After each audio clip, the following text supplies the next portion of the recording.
Hello everybody, welcome back to a very dumb throttle grotto. So I think I figured out the clutch problem in the 928.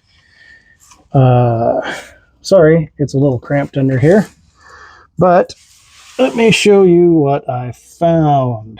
So these bolts here that hold the bell housing to the engine had left the chat.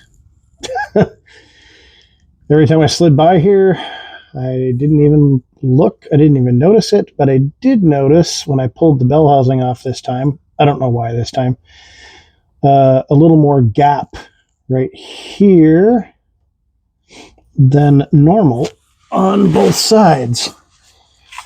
Like you can see, there's a little bit of a separation there. And I think this was causing just enough flex to allow everything to do that. I just finished putting it all back together. I'm going to take it for a quick test drive and I will let you guys know what I found out. All right, well, I'm happy to report that the clutch problem is fixed. Now there's another one. I'm not sure if the mic will pick this up.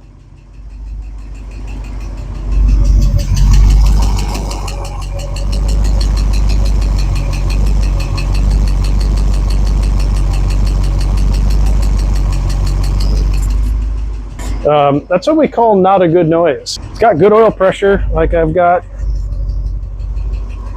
a full 5 bar on the gauge. It's I think now the engine has left the chat. Time to start the ABZ swap, boys and ladies. But figured out the clutch,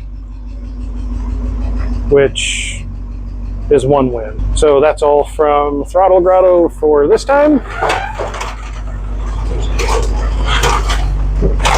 Until next time, get out there and work on it.